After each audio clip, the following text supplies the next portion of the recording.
Hi and welcome to another of Sedona Sweet Spots. We're on Bottom-Out Trail in West Sedona. And this is a trail, this section of the trail is actually really challenging.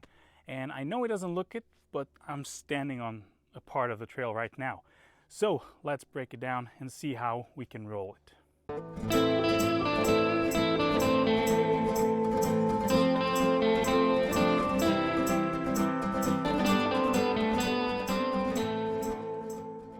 So you can see the trail right now. Where you are standing is the approach line. Where I'm standing is the trail itself. Now, you can see that this trail is pretty much narrow. And first of all, I want to say thank you to the trail builders because this is a beautiful job over here. So be sure to check it out just for that. Beautiful trail building.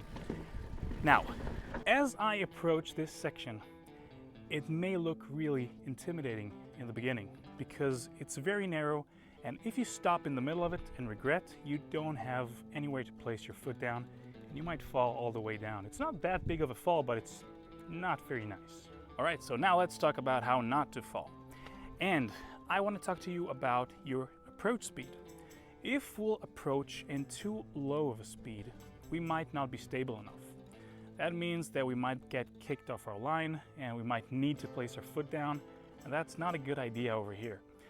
On the other hand, I don't want to be sprinting in because then I can be not very precise with my line choices. So I need to find somewhere in between where I'm still stable but carrying enough speed to keep my stability going throughout this rock skinny. Let's walk this section together. Okay, so at first you can see it's really narrow here. You need to be precise getting on this rock that I'm standing on right now. Next, a small roll down, a few steps along the way, taking us down into this narrower section. This is where I'd like to go on this long rock. I mean, this is where I want to place my wheel eventually to keep the momentum going. Then, when I'm here, I can see the next thing I have is sort of a small climb. And you have a small hole in between. That means I might need to lift the front wheel, pop it just a bit to keep my momentum going instead of going into that hole in the middle. Once I'm past this hole, if I can carry enough momentum throughout the descent and keep it going, I can basically maybe even do it without any pedal strokes, but maybe you need some, that's all right.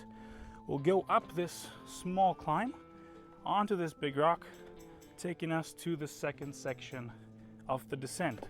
Now, as we've talked about in other videos we have on Sedona Sweet Spots, this is a beautiful place to rearrange, to set up your speed again, make sure you're ready for the next section. So we use this maybe 10 foot to really get reorganized before hitting the next part.